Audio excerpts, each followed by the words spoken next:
are bringing you episode 7 of SoSoulRadio. I'm so excited to give you yet another visual take on the show. Thank you for the support. Thank you for the feedback. It is the fuel we need to keep going and keep bringing you this warm conversation that we hope can inspire your journey as well. Speaking of inspirational journeys, today we are featuring Latasha from Aurore TV. We're going to get to know her and her journey and her resonance as she shares insight with us. And I'm sure our listeners can really resonate with her message. Thank you again for the support and the feedback as we continue on SoSoulRadio, bringing you all the content you're looking for. If you do have any talents you would like to join the team, we are still open on expanding. Please contact us at connect@sosoulradio.com. And thank you again. Blessings to everyone watching this. So yes, guys, we're here out in Brooklyn shooting with Latasha. It's so fitting because this is a woman of media, and I think it's just an affirmation for us to keep going on this journey as well. Thank you for being here. Thank you for inviting me. Of course, happy to have you, happy to know about your journey, happy to share insight with you.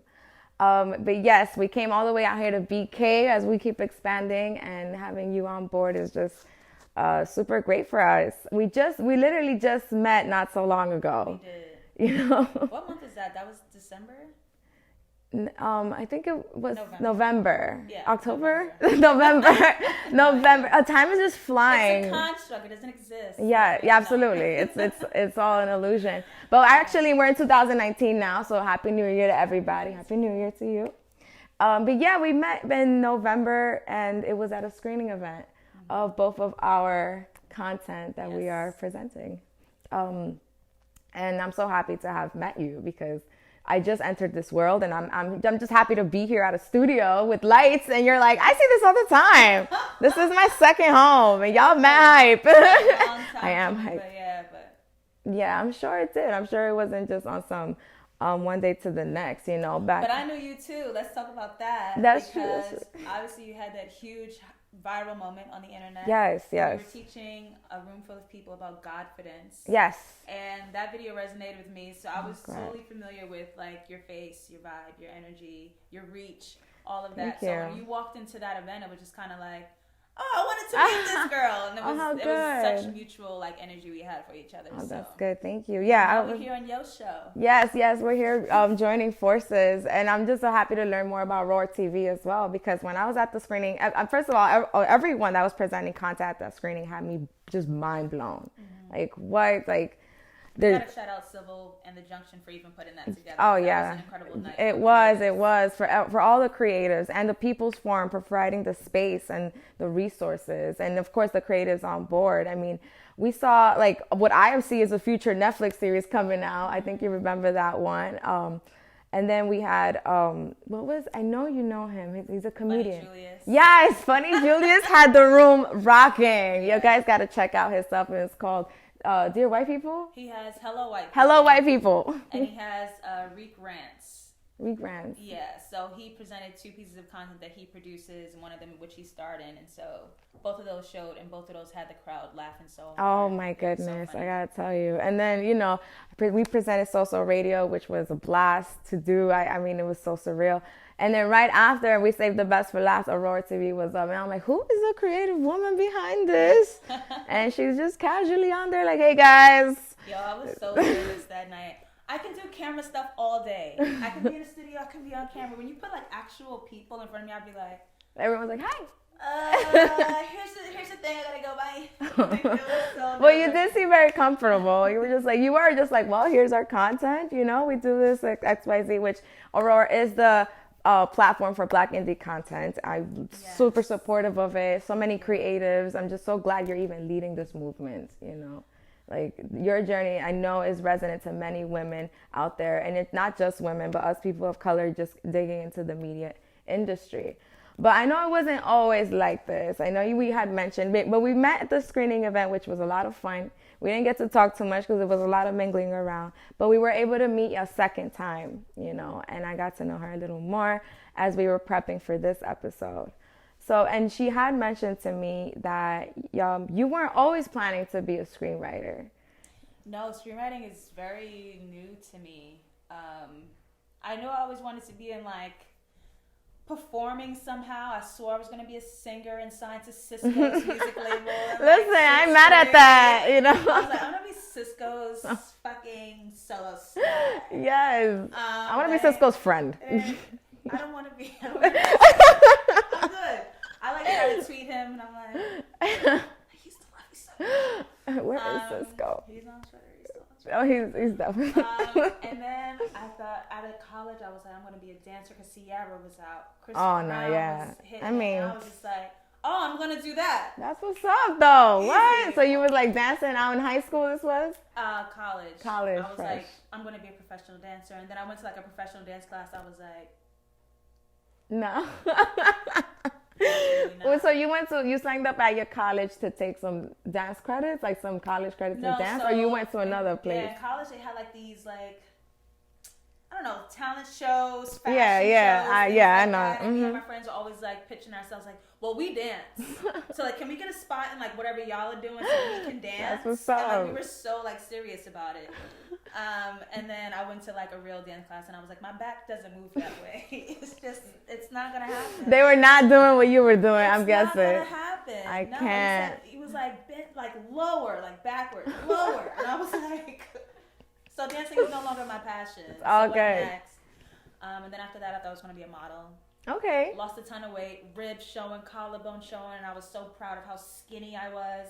But my thighs, you know when models have like that thigh gap? Yeah. Some chicks do have the thigh gap going on. It wasn't happening. My mama lives and breathes in my blood every day. My thighs will never go anywhere. I feel you. And so I got as small as I could get. I was very hungry, and I was like, I'm kind of over this. All right, so I mean, you truly have the high-end face for modeling. I haven't seen your dance moves yet, but I mean, from the sound of it, things didn't work out. But you were actually like pursuing, what were you majoring back then? Communication arts. Okay. So I was taking like PR and advertising and all the terrible, boring things. Web graphic coding. I was like, I don't know what this is. What language? I was like, I don't know what that is. Because when I started school, I was like, I wanted to do sciences. And then I did sciences, and I was like, this is terrible. You have to, like, kill pigs. Oh, no. And then the last 2 years, I was like, okay, no, I want to do something that's, like, not so heavy. So I picked, like, the most creative course they had, which was communication arts. Okay. But I didn't realize that they had, like a filmmaking, broadcast journaling, like, course. Oh, it branched off. My friend used me as her interview subject because she was in the journalism course. And my school had this whole TV studio that I had no idea about. I never even took the course. You were too busy dancing on stage. You was like, what TV studio? I totally missed it. And I was just like, and she's interviewing me, and I'm looking at the cameras and the lights. I'm like, this class is really fucking cool. What is this? That's cool. So the only course I was able to take was like one like film class where they taught you quickly like how to use the camera and lights, and you had to work in a group project, and everyone in the group was trash. Oh man, it always is. You always the only group in your group. God. It's the worst. Like y'all just chilling. I was such a go hard in school that I'm like, if you're not keeping up so we can get this A, like people are just so lazy. Oh, but that's cool that you saw it and you're like, I'm home. You know? Yeah, something in that class like clicked, and I was like, this is really cool. Like whether I was going to interview or be interviewed, like my friends were like interviewing me all the time for their classes, and I'm like, this is really cool. That is fresh. And so you guys would present it for the school, or just like launch it out there, or just have it as assignment? I don't know what that school did. Where is your content? We need to find this content. I would love to see some of that, like some college Latasha, like, so guys. The kids don't even know what a VHS is. The tapes are on VHS. Oh, no, it's a wrap for that. Oh, really? Nah, it's a wrap. We don't even have the technology to convert that anymore. They're just like, who? Yeah. What? They'll never see it. That's cool, though, but I like to learn about this, like, Latasha back then. Was this like in the 90s? Not to share your age, but I'm just trying to see if you was into the 90s feel. I know you were out in Queens, right? Yes, I'm a Queens. Killer Queens. Sam, we got Queens in the house. Out here, Killer Queens. But where I grew up in Corona. What about you? East Elmhurst. What? That's where I'm at now. Yeah. East Elmhurst. The neighborhood over the years changed so much. Oh, yeah. All my childhood friends went away. All the black folk are gone. Oh, yeah. So I don't really know East Elmhurst like today anymore. Because then I moved to like Kew Gardens. Now I'm in like Flushing. But you always stood in Queens. Yeah. Okay. Yeah. I had 2 stints where I lived in the city. Both roommates I shouldn't say their name. Never mind. They were terrible. It could just be the city. I lived in the city too. I hated it. I had to grocery shop at Dwayne Reed. Yeah, that's the type of lifestyle out there. It's awful. I need the cat on the loaf of bread. Like, I need that for sure. Like, you literally go to a pharmacy to buy a tomato if you even find one in there. But when I lived out there, I lived by Delancey, and it felt like my day was like 12 hours long. I came right back to Queens. Mm-hmm. So, and seeing you stay in Queens, like, don't leave. There ain't nothing out there. Ain't no. I got love for all the other boroughs, but you're a Queens baby. You really developed the love for it. People look at me and they're like, Brooklyn, right? And I'm like, no. Well, everyone always guesses Brooklyn. Latasha and Brooklyn. Out here. Latasha from Brooklyn, and I'm Stefania from Miami. I'm out here. No, we were having a conversation on how our names are just mispronounced because just people don't get it. But yes, we're not Latasha and Stefania. Stefania and Latasha. But yeah, I didn't grow up in Queens, so I didn't get to see New York in the 90s, unfortunately. I grew up in Miami, which is super cool. But I do resonate with all the 90s flow out there. And I know growing up, maybe that had an influence in the way you were looking at media and the way you were looking at your inspiration at all. Yeah, I had a ton of incredible Black women to look up to. Like, when I turned on the TV, there was like En Vogue, yes, and oh my goodness, MC Light and Little Kim, Brandy, yeah, the 3LW, Martin, Living Single, like, yeah, it's so right, Mr. Cooper, Family Matters. We had so much Black media and like for music and film, and it just like I as a kid, like, it was just Blackness felt normal. Like, I feel like now, like, we have to fight for Blackness. You notice that? And back in the 90s, it was just like it just was like our style. I had a neighborhood friend. She was like my first girl crush. I loved her so much. Her mother used to do these like wicked like baby hairs on us, like with the toothbrush, and like I used to beg her, to my baby hairs in line, like. But like she had one swirl going all the way down and then down the side. It was so It's an art. Oh, it was so good. And like the colors and the sound. So like 90s is my vibe. Like my all-time like favorite music style is like 90s R&B. That will put me in a good mood. They don't make them like they used to. The inspo is coming off from there now, now that you see. I be listening to some songs now, some R&B songs. Like, didn't this beat come out in like yes, more than welcome. What? All the rappers are using my music now. For sure. I'm like, what? Okay, come up with something new. But they can't because it's incomparable. Well, Diddy did it. He did. Diddy made all my mom's music. My mom hated him, and I couldn't understand. I was like, this guy is so good. Diddy did really well. She was like, he's not creative. You can't deny it. Yeah, it's a time that we're going to cherish, and it seems to want to repeat again, but you can never repeat the 90s and all it had. I mean, I carry a Tamagotchi with me still. Like, okay, y'all, this is real. I got witnesses. Does it work? Yeah, it's literally in my bag, probably dead, but crying. But so funny. But I love it. I mean, I just want to go to the Keith Sweat and Jacque boxing match. Oh my God. I think it's fair. I think this needs to happen. This needs to happen for sure. Like, let's get it. Damn, Genuine. Did you see Genuine and Usher recently? There was a whole thing how they. I did. And as someone sitting here wearing a purple wig, they look terrible. I don't know what's happening. They look terrible. I'm not down with black men in perms. It just doesn't work. What's going on? It doesn't work. Like, this wasn't you in the. You remember? My favorite Usher video was when he was at the carnival with the girl. My Way. Oh my Lord! What? I was in that video in my mind. Was the villain. Yes. Again, they don't make them like they used to. Video vixens actually got paid back then, and now it's like you get a shout out if you're lucky. Usher is somebody I would have never imagined in a million years to wear a perm. No, why? Why are we here? Why are we in 2019 where Usher's wearing a perm? What happened? What kind of parallel universe is this? Okay, and he looks very happy with his perm, and if he's happy, I'm happy. We're happy. We're not happy. We're not happy. But I do respect his decision towards his own joy.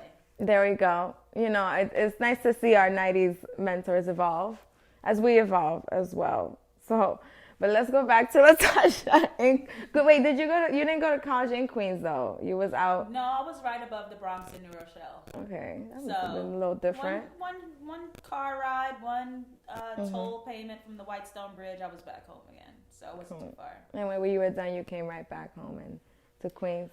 Yeah, I was broke. Yeah, out here. Hi, Dad.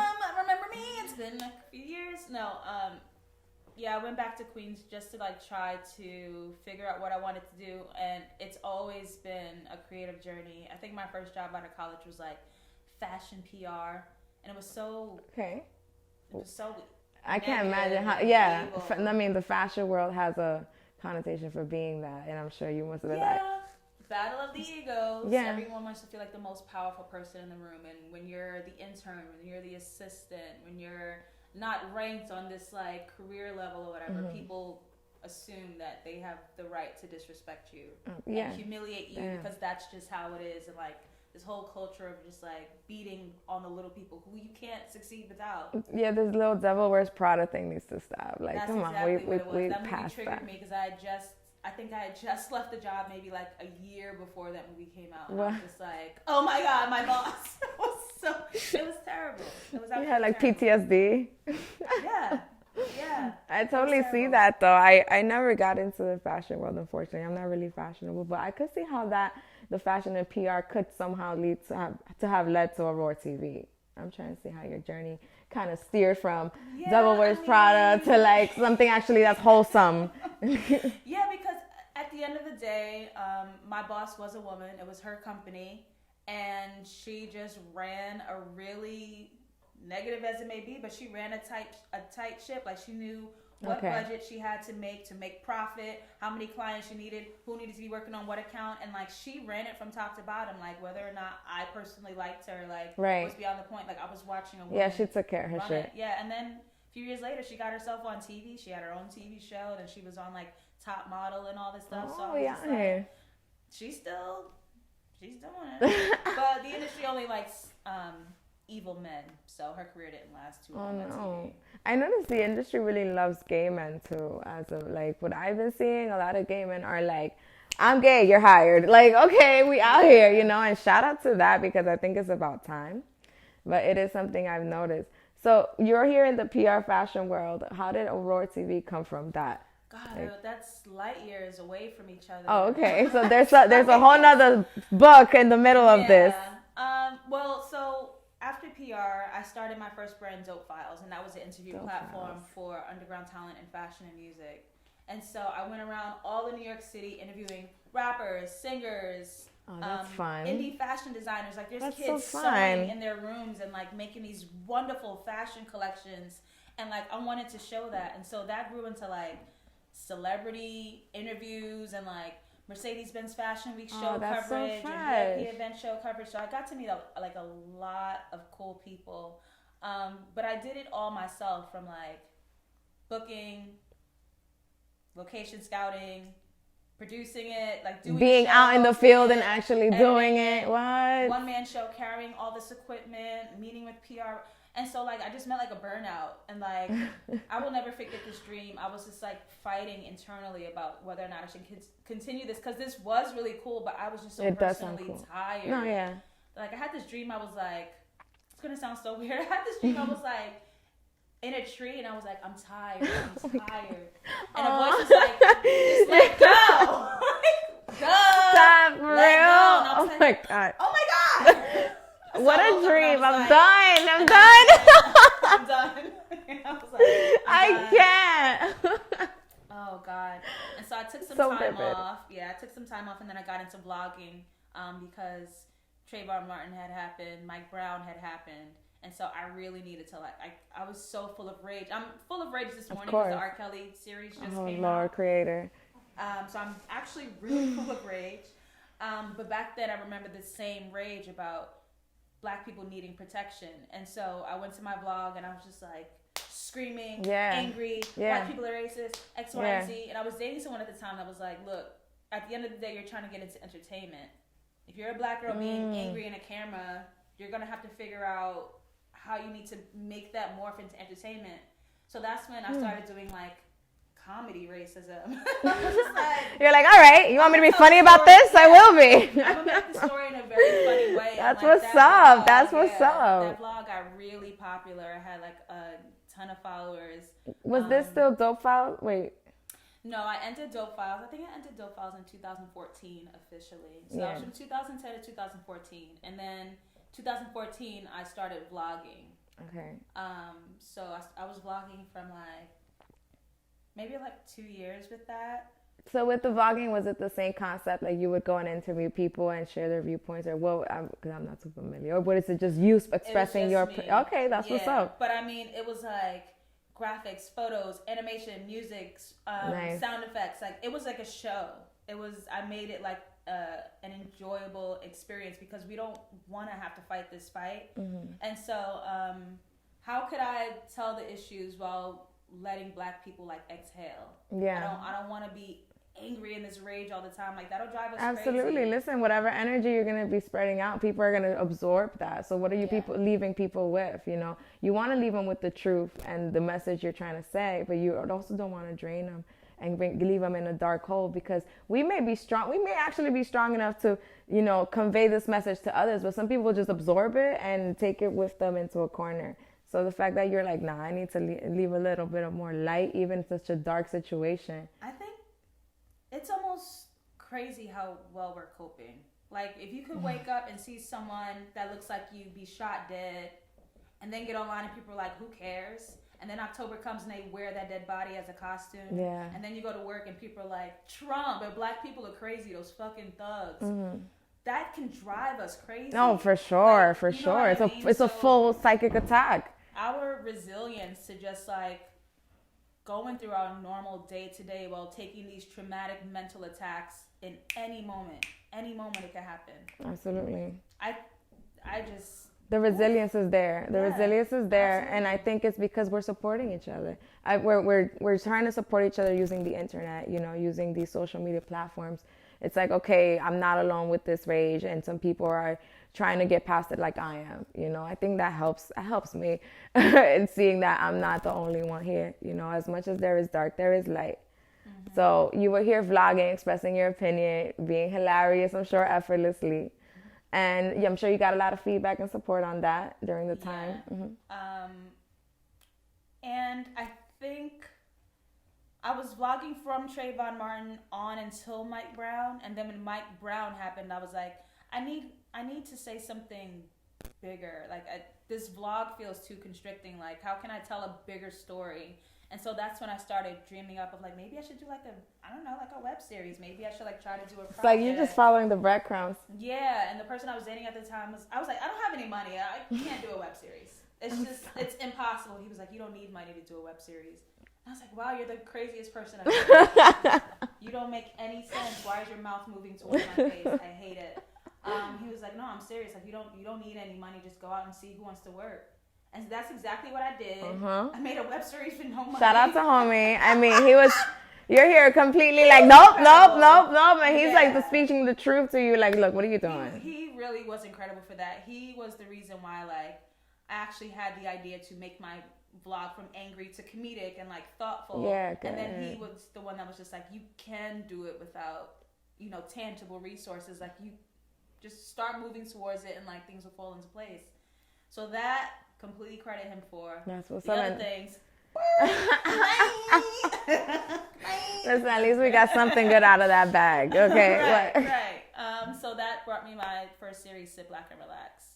Okay. Yes. Sit Back and Relax. Which we saw at the screening and it was awesome. Yes, oh my goodness gracious. Season 1 came out in 2015. It's streaming on Amazon Prime. And my lead, Shakira Demessier, is a brilliant comedic actress who also sings, and she's so incredible. We had a rough start. It was terrible. I don't know if y'all have the time. It's all good. We had a rough start, but then we found better crew along the way. Lou Blackman, who's my DP, who's been working with me for 2 seasons. He's incredible.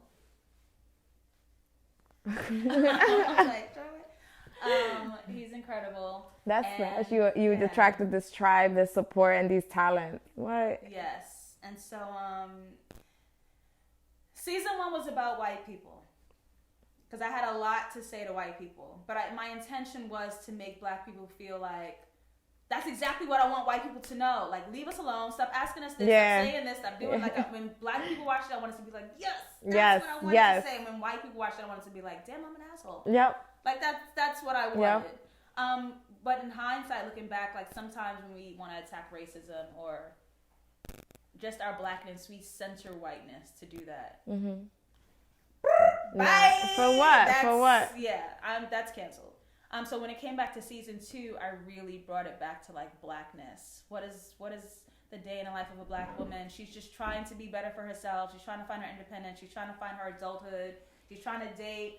And sometimes you bump into like some racism. And I think to be racist, you have to have a level of stupidity. Oh, and like ignorance. It's tied together with ignorance, for sure. For sure. So I wanted to show that how hilarious being stupid and racist could be.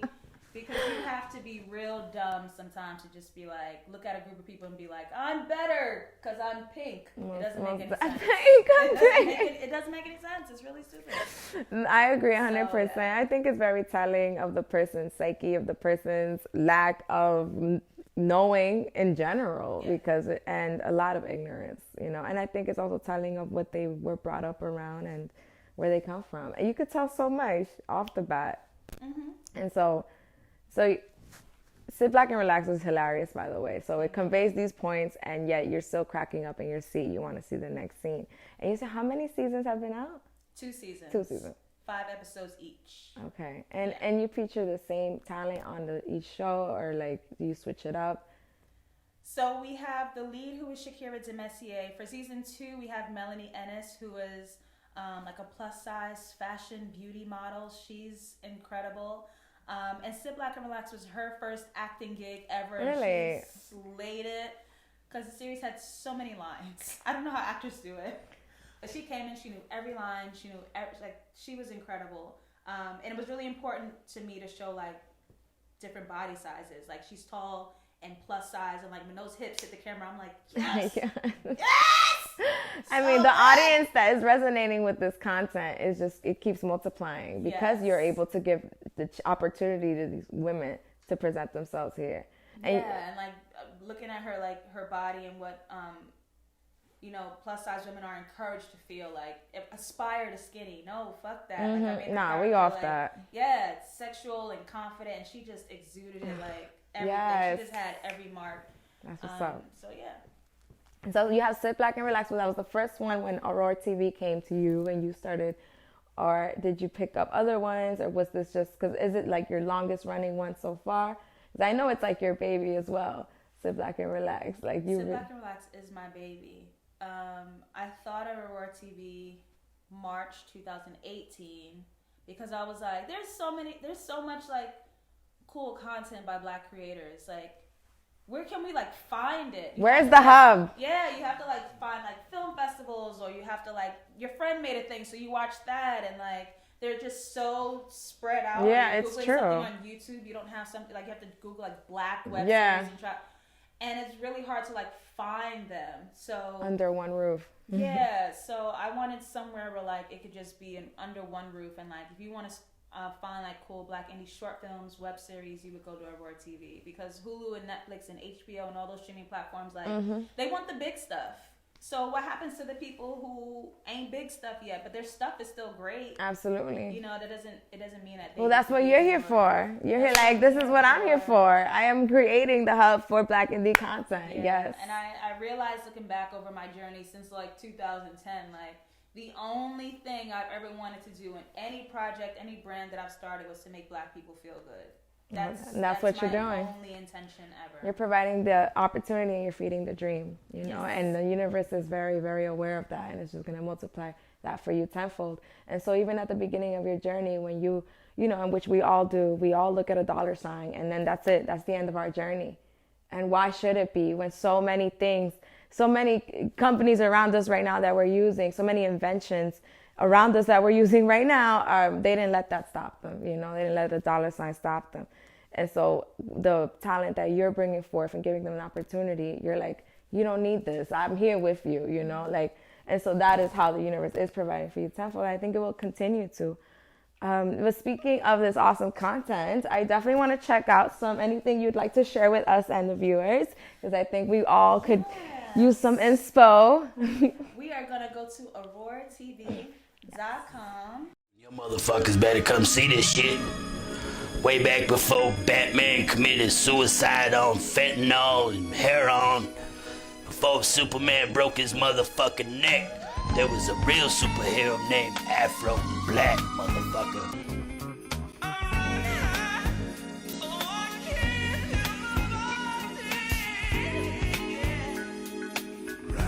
So we just watched Afro Black, and that was awesome. I'm so glad we did. There needs to be more content like this out here. What? Like I was saying, the actors look like they enjoyed their part way too much. Oh man, the soundtrack was ill. It looked so well done. Jeez, like the setup, it looked completely like it was. That's what I'm saying. Like Black creatives are like out here making great quality content, great writing, acting, curating their own music and scoring their own movies. And we don't get to see that unless they hit it big. And that's such a long road, and that I don't think that's fair for everyone who's working so hard. I want to help them be the spotlight to get their work out there. Most definitely. Like, and whoever does hit it big, like there's a whole story behind that. You know, that is just as important. You know, because without it, they wouldn't be here. So, and it's great to see someone's journey from the beginning. Like, what? It's the most inspiring. The journey is the destination. You know. So, speaking of that, and all of these wonderful affirmations we've been just collecting upon getting to know Latasha.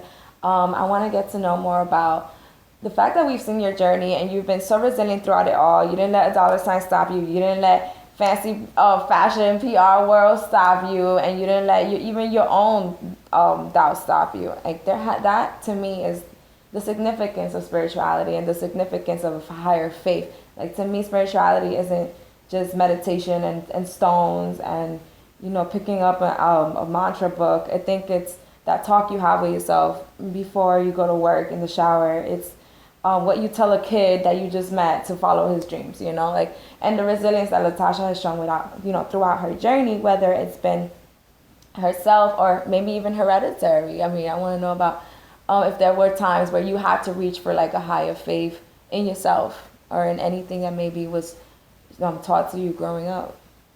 So growing up, I was introduced to the church. We originally were Jehovah's Witnesses, and I almost ate a cracker off the tray that they were passing as kids. I didn't understand why are they passing food and we're not allowed to eat it. It didn't make any sense to me. I was the opposite. I was like, can I get one? Because I was trying. What is that? I didn't know what. I took one, and then my mom was like, don't, oh my God, don't do that. And I was like, and then from there we were going to Black Baptist churches in the neighborhood. Shout out to First Baptist Church. Out here. I kind of got away from religion because my high school boyfriend was extremely religious, and I used to go to church with him all the time. And one of the preachers was on the pulpit denouncing homosexuality, and I remember never wanting to go to that church again. I just don't believe in being bigoted because you go to a power that tells you how to love. That doesn't make any sense. That's not a powerful power in my eyes. It doesn't make any sense. I find a lot of trauma coming either from the Black church or it's being supported by the Black church, especially speaking about this whole R. Kelly thing, the way preachers get behind this man, knowing all of the information that they do. And how they treat gay people. A lot of people on the pulpit treat gay people. That's not something I can quite get behind. So I and it's not like my family was religious, but the foundations, I guess, for what I believe in, the majority of the time does come from a Christian background. But I have been expanding into learning what do Muslims believe in, what do Buddhists believe in, what do witches believe in. Yeah. And I think about how Black people even have come to know Christianity was through violence. Yeah. And if you are Black and brown and you do something else spiritual, it's called voodoo and it's shunned and or it's called indigenous or right. It's called witchcraft and right. And I think about how colonizers do like grave robbing, and they take bones, and they do all this weird shit to us just because like they do like all this weird shit.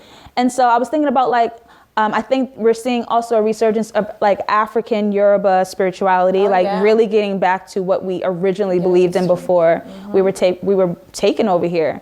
So all of that, I have been super spiritual in my life, coming from mental health issues. Depression is something I've been dealing with since I was 14.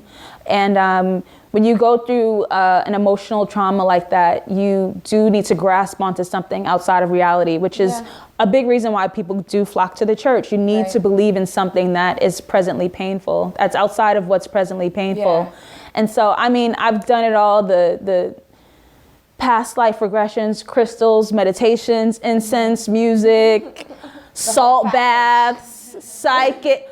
I have done everything that I have done, everything. And I'm still exploring like more cool things. Cause it's not like I'm very curious, and I believe that someone has had a certain experience with whatever they're practicing. So I want to explore that experience, but I'm not like attached to anything. I kind of like believe everything, because there's a reason why you believe in whatever it is you're doing over there. That is the belief itself. I really resonate with the way you look at spirituality. I believe in getting to know all of these different viewpoints, and I even myself find a common denominator. You know, like I love to read about Buddhist scripture, I love to read about evangelist beliefs, and I love to read about now Kabbalan beliefs, and all of it kind of, you know, you'd be surprised how much of it is so similar to each other. You know, and like you said, it's kind of like all tailored to the person. And I believe, I always felt like whatever language you're going to speak, whether it be Christianity, Islam, Muslim, Buddhism, like that's the language the creator chose to speak to you in, because that's what you feel comfortable with. There is no right or wrong. It's all like, it's like saying what language is the right language? English, Spanish, Italian, like none of it is. It's all tailored to the person. And so when you actually learn about all of them, you learn a lot of languages, and so it could speak to you through all of them. But I do see a rise in a lot of our more ancient spiritual viewpoints now growing with these new generations. It's kind of like the ancestors are like, hey, I'm now incarnating through these persons. And I think the internet has a lot to do with this, a lot.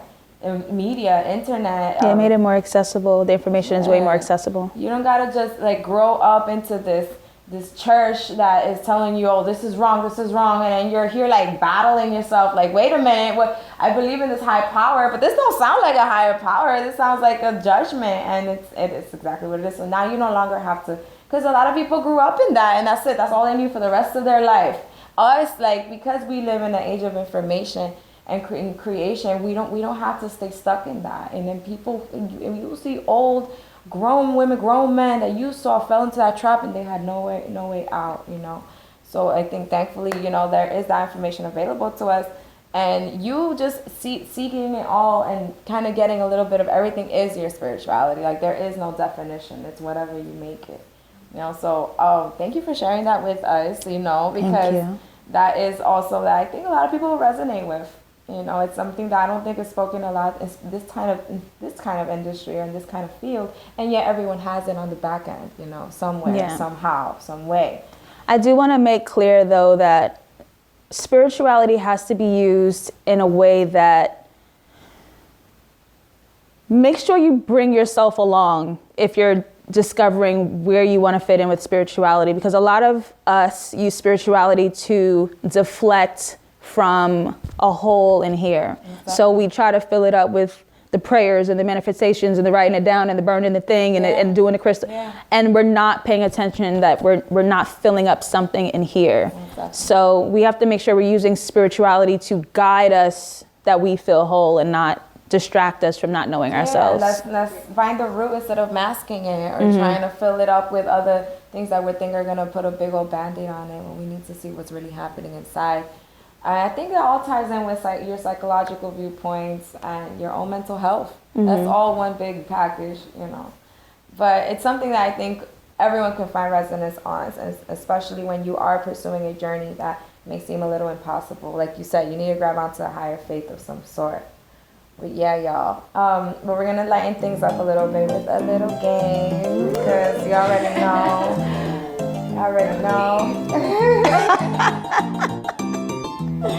She don't know what the game is. I have no idea. She has no idea. Nobody here does. Only me, only Alan and I know what the game is.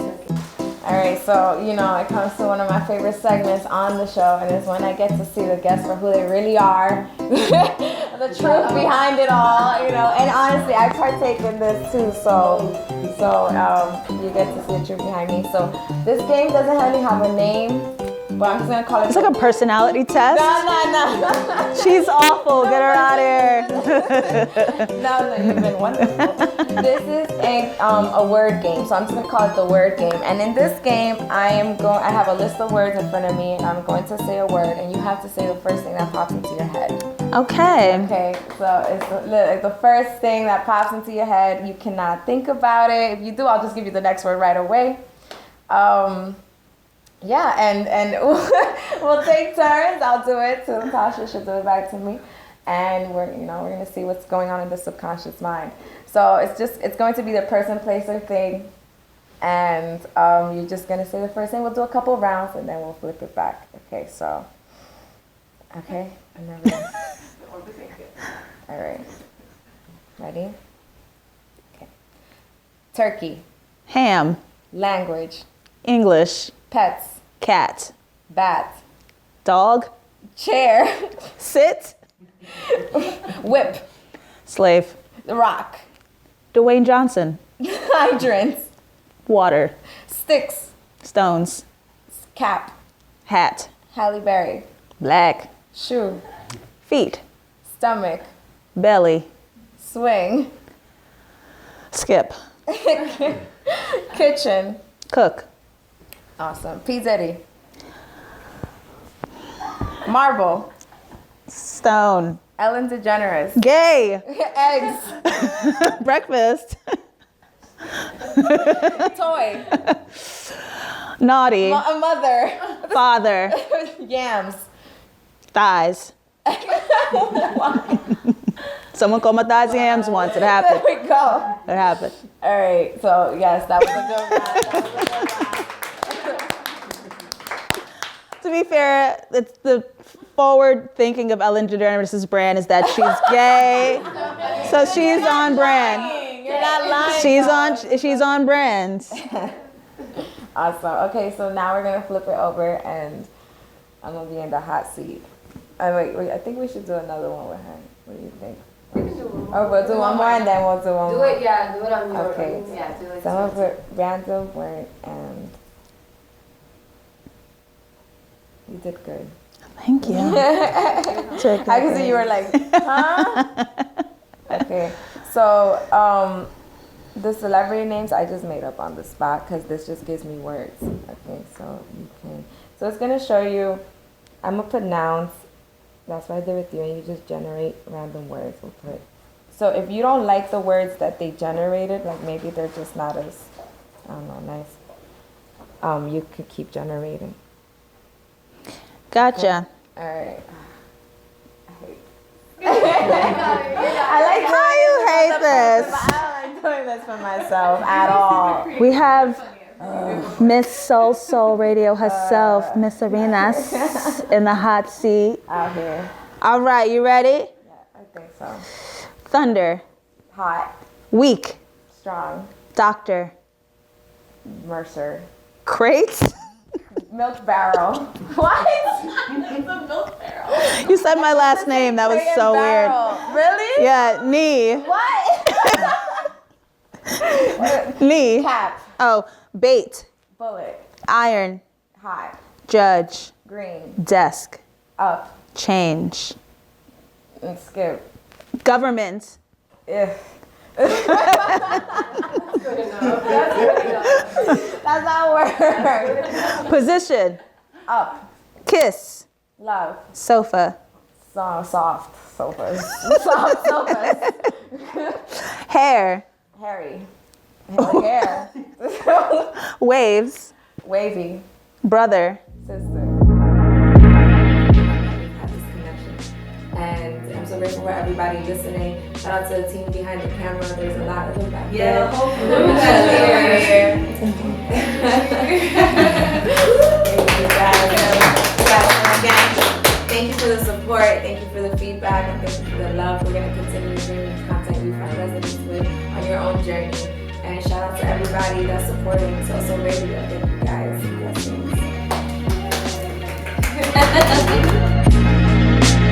Blessings.